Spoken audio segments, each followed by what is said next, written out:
Movie की start होते ही हमें एड वॉरेन और लॉरेन वॉरेन दिखाए जाते हैं, जो कि एक कॉन्फ्रेंस में लोगों को अपनी अबनॉर्मल और सुपर नेचुरल एक्सपीरियंस के बारे में बता रहे होते हैं। फिर नेक्स्ट सीन में दिखाया जाता है कि कैरोलिन पेरेन और रोजन पेरेन, जो कि अपने बच्चों के साथ एक घर में शिफ्ट हो रहे होते हैं। उनके सब बच्चे घर के अंदर चले जाते हैं, लेकिन उनका डॉग घर के अंदर नहीं जाना चाहता। वो काफी डरा हुआ होता है। इन लोगों की 5 बेटियां होती हैं, जिसमें एंड्रिया, नैन्सी, क्रिस्टाइन, सिंडी और अप्रैल होती हैं। अप्रैल को घर के पास एक बहुत बड़े ट्री के नीचे एक म्यूजिक टॉय मिलता है, जिसमें एक मिरर भी लगा होता है। बाकी लड़कियां घर के अंदर हाइड एंड क्लैप खेल रही होती हैं और अचानक उनसे लकड़ी का एक पाइन बोर्ड टूट जाता है और वो पाइन बोर्ड किसी डोर को छुपाने के लिए लगाया गया था। जब उनके फादर चेक करते हैं तो उसके पीछे उन्हें एक स्टोर रूम मिलता है। उस स्टोर रूम में काफी अंधेरा होता है और वहाँ पर उन्हें एक पियानो और काफी सारी पुरानी चीजें नजर आती हैं। उन लोगों का डॉग काफी परेशान होता है और मुसलसल भौंक रहा होता है। अगली सुबह कैरोलिन जब उठती है तब वो देखती है कि उसके पाँव पर जख्मों के निशान हैं और उनके घर की सारी घड़ियां 3:07 पर रुकी होती हैं और उनकी बेटी अप्रैल को उनका डॉग बाहर मरा हुआ मिलता है। इसके बाद अगला सीन हमें एड वॉरेन के घर पे गोस्ट म्यूजियम में दिखाया जाता है। वहाँ एड के साथ एक प्रेस रिपोर्टर भी होता है। वहाँ पर वॉरेन प्रेस रिपोर्टर को ये बता रहा होता है कि इस म्यूजियम में जितनी भी चीजें हैं वो सारी जिन्नात की भूतों की हैं या उन्हें जादू टोनों में इस्तेमाल किया गया है और ये गोस्ट महीने में एक मर्तबा यहाँ आके प्रेयर करते हैं। फिर एड उन्हें एक एनाबेल डॉल के बारे में बता रहे होते हैं। वो बताते हैं कि इस डॉल में एक बहुत बड़ी शैतानी ताकत जिसने इसे अपना सोर्स बनाया हुआ है। इसके बाद फिर हमें वो फार्म हाउस दिखाया जाता है, जहाँ पर जैसे ही 3:07 होते हैं घड़ी वहीं पर रुक जाती है और ठीक उसी वक्त बुरी चीजों का टाइम शुरू हो जाता है। फिर क्रिस्टीन जब अपने बेड पर सो रही होती है तब कोई जोर से उसका पाँव खींचता है और इसके साथ उसे बहुत गंदी स्मेल भी आती है। सिंडी को नींद में चलने की आदत होती है और वो नींद में चलते चलते एंड्रिया के रूम में चली जाती है और बहुत अजीब तरीके से अलमारी पर अपना सर मार रही होती है। अगले दिन सुबह को कैरोलिन की बॉडी पर एक और जख्म का निशान दिखाई देता है। रॉजर जब घर से बाहर जाता है तब वो देखता है कि ट्री के ऊपर एक कबूतर मर के नीचे गिरा है। ये देखकर वो काफी हैरान हो जाता है और जाहिर है ये बात उस चीज की तरफ इशारा कर रही थी कि वहाँ पे किसी शैतानी ताकत का कब्जा है। और घर पर अप्रैल और कैरोलिन अकेले होते हैं। तब अप्रैल किसी से बात कर रही होती है, लेकिन वहाँ पर कोई भी मौजूद नहीं होता। फिर अप्रैल कैरोलिन को हाइड एंड क्लैप खेलने का कहती है और कैरोलिन उसे ढूंढते हुए जब एंड्रिया के रूम में जाती है वहाँ पर अलमारी खुद ब खुद खुल जाती है। अलमारी में से हाथ को कोई बाहर निकाल कर क्लैप करता है। ये देखकर कैरोलिन काफी शॉक तो हो जाती है, लेकिन वो इस बात पर ज्यादा ध्यान नहीं देती। इसके बाद फिर क्रिस्टीन का सोते हुए कोई पाँव खींचता है और इस बार पहले से ज्यादा जोर से कोई उसका पाँव खींच देता है और वो काफी डर जाती है। फिर वो नोटिस करती है कि दरवाजे के पीछे कोई खड़ा हुआ है जो उसे कह रहा है कि वो उसे और उसकी पूरी फैमिली को खत्म कर देगा। उसके साथ नैन्सी भी वहाँ पर होती है, लेकिन उसे कुछ भी नजर नहीं आता, लेकिन काफी बुरी स्मेल आ रही होती है। फिर सुबह क्रिस्टीन ये सब कुछ रॉजर और अपनी पूरी फैमिली को भी बताती है।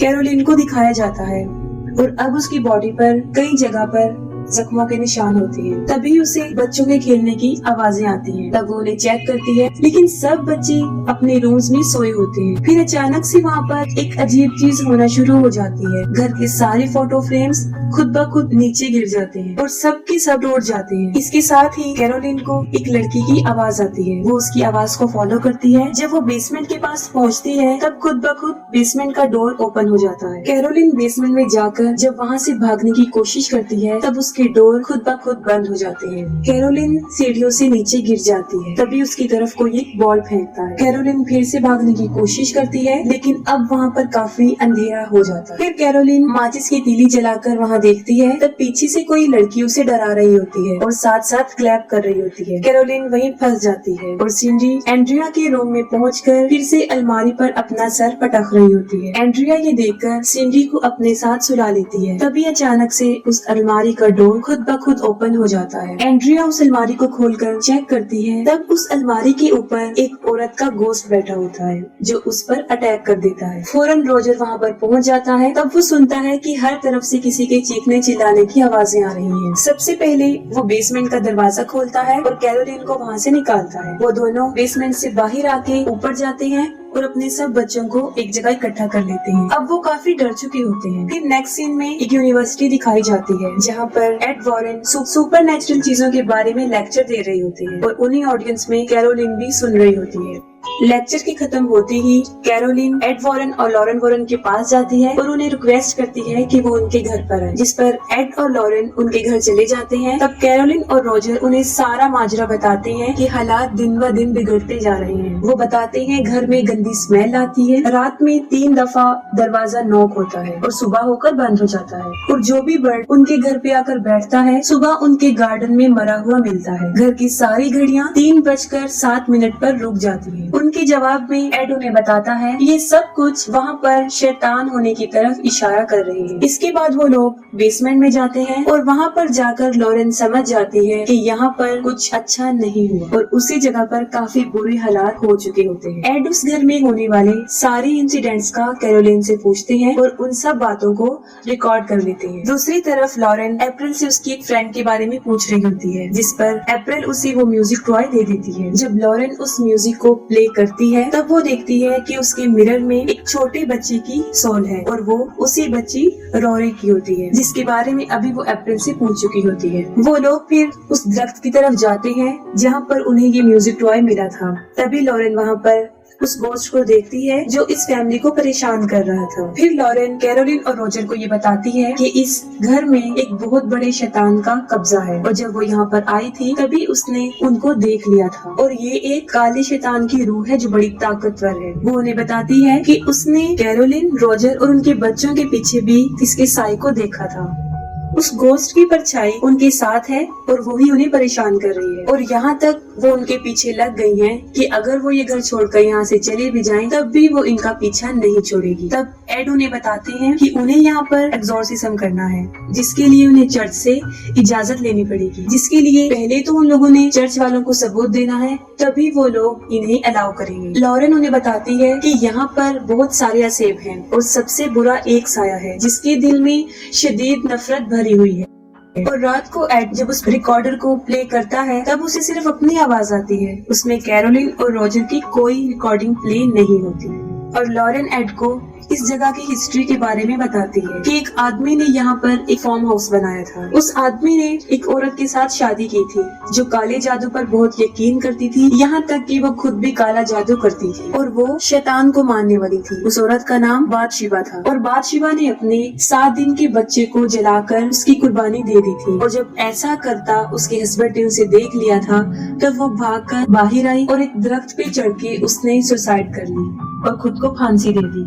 इस इंसिडेंट के बाद उस घर में कई ज्यादा डेथ्स हुई, जैसे रोरी नाम का एक बच्चा गुम हो गया था और उसके गम में उसकी माँ ने उसी घर के स्टोर रूम में सुसाइड कर ली थी। इसके अलावा उस घर की एक नेबर ने भी वहाँ पर सुसाइड की और एक बच्चे की वहाँ पर मौजूद एक तालाब डूबने से मौत हो गई थी। वो लोग जब ये बातें कर रहे होते हैं तब अचानक से प्लेयर खुद ब खुद प्ले हो जाता है और अब एड की आवाज के साथ एक गोस्ट की आवाज भी आती है जो कि काफी खौफनाक थी और उस वक्त टाइम भी 3:07 हो रहे होते हैं। अगले दिन एड और लॉरेन रॉजर के घर पे जाते हैं और सारे सबूत इकट्ठे करते हैं ताकि वो चर्च को दिखा सके।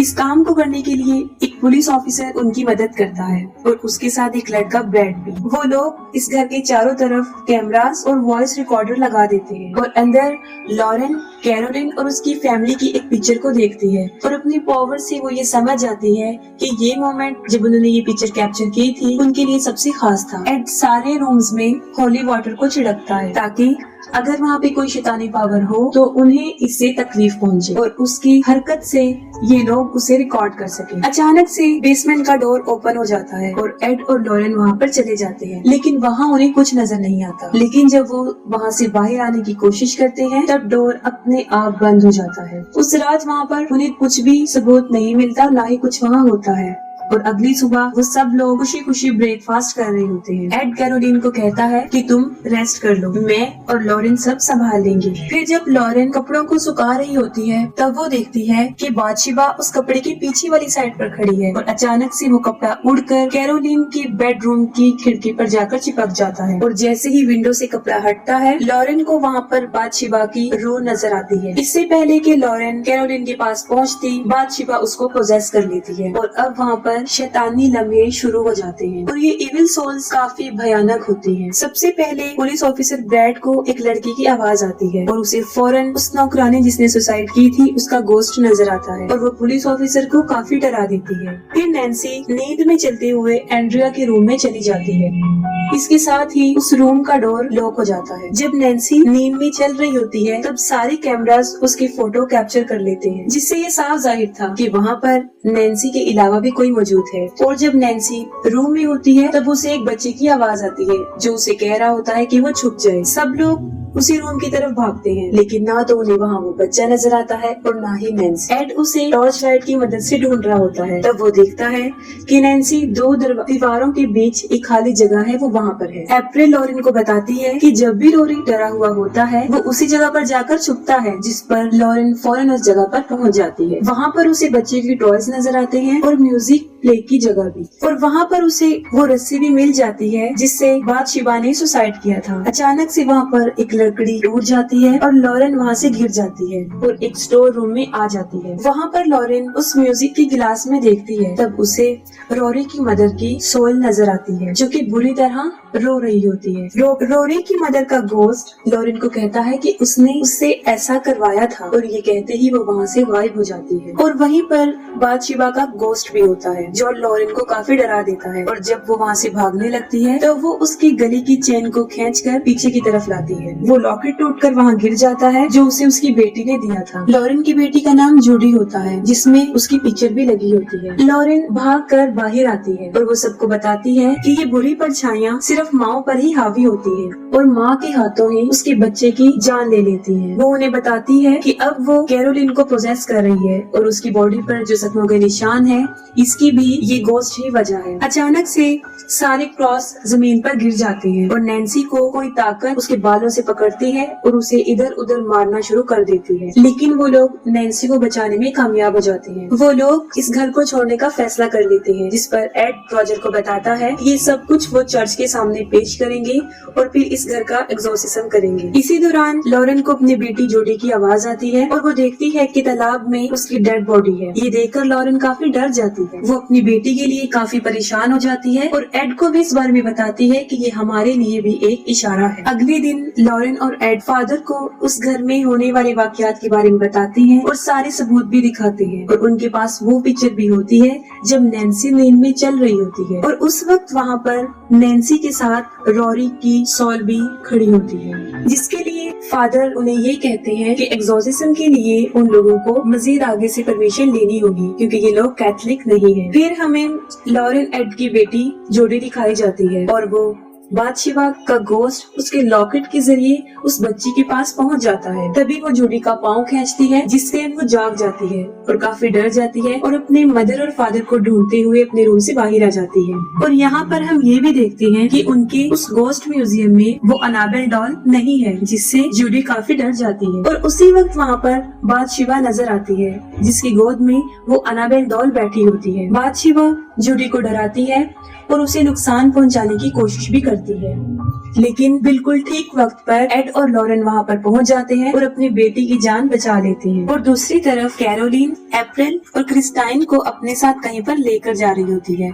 और जैसे इस बात का रोजर को पता चलता है वो फौरन एड को इन्फॉर्म करता है। लॉरेन उसे बताती है कि वो अपने बच्चों को लेकर उस घर में जा रही है क्योंकि ये सारी शैतानी ताकतें माओ पर अपना असर जमा कर उनसे अपने बच्चे की डेथ करवाती है। और ये सब लोग दोबारा उस घर में चले जाते हैं। जैसे ही ये लोग वहाँ पर पहुँचते हैं तब कैरोलिन क्रिस्टाइन को मारने वाली होती है, लेकिन वो लोग क्रिस्टाइन को बचा लेते हैं और उसे कार में बिठा देते हैं। अप्रैल इस इंसिडेंट को देखकर काफी डर जाती है और किसी जगह पर जाकर छुप जाती है। और जब वो लोग कैरोलिन को घर से बाहर निकालने की कोशिश करते हैं तब वो गोस्ट उसको नुकसान पहुँचाने की कोशिश करता है और कैरोलिन को बाहर जाने नहीं देती। और लॉरेन फौरन समझ जाती है कि अगर कैरोलिन बाहर चली गई तो वो गोस्ट इसको जान से मार देगा और वो शैतान कैरोलिन को खींचकर फिर से स्टोर रूम में ले जाता है। वो लोग स्टोर रूम में जाकर कैरोलिन को कंट्रोल करने की कोशिश करते हैं, लेकिन ये शैतान काफी पावरफुल होता है और उसकी हालत काफी खराब कर चुका होता है, जिससे उसे कंट्रोल में करना कोई आसान बात नहीं थी। और दूसरी तरफ वो पुलिस ऑफिसर घर में अप्रैल को ढूंढ रहा होता है।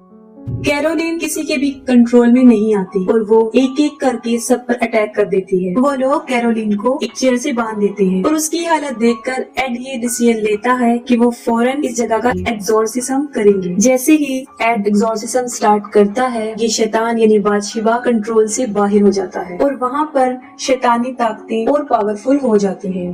लेकिन एड नहीं रुकता और वो एग्जॉर्सिज्म के वर्ड्स को मुसलसल बोलता रहता है और फिर हमें एक अजीब मंजर दिखाया जाता है कि वो शैतान इस एग्जॉर्सिज्म को रोकने के लिए उस चेयर को हवा में उछाल देता है और साथ ही उस कुर्सी को नीचे गिरा कर उस कुर्सी को भी तोड़ देता है और इससे कैरोलिन की सारी रस्सियां खुल जाती है और वो एड को मुख्तलिफ तरीकों से मारने की कोशिश करती है। और उसी दौरान थॉमस को भी अप्रैल मिल जाती है और जैसे ही कैरोलिन को पता चलता है कि अप्रैल कहाँ पर छुपी हुई है, वो उसे मारने के लिए उसकी तरफ बढ़ती है। लेकिन इससे पहले कि कैरोलिन उसे मारती, एड वहाँ पर पहुंचकर एग्जॉर्सिज्म कंप्लीट करता है और एड बादशिबा को कसम देता है जिससे वो मानती है कि वो वहाँ से वापस चली जाए। लेकिन अभी भी वो शैतान कैरोलिन पर हावी होता है और तब लॉरेन और रॉजर उसकी मदद करते हैं। वो लोग कैरोलिन को उसकी फैमिली और उसकी बच्चों की यादों के सहारे उसे पावरफुल बनाते हैं ताकि वो इस घोस्ट का मुकाबला करे। और एट लास्ट कैरोलिन की फैमिली और उसके बच्चों का प्यार उसके लिए जीत जाता है और वो शैतानी घोस्ट कैरोलिन को मजबूरन छोड़कर वहाँ से चला जाता है और कैरोलिन भी अपनी नॉर्मल हालत में वापस आ जाती है। वो लोग फिर से अपनी जिंदगी हंसी खुशी गुजारने लगते हैं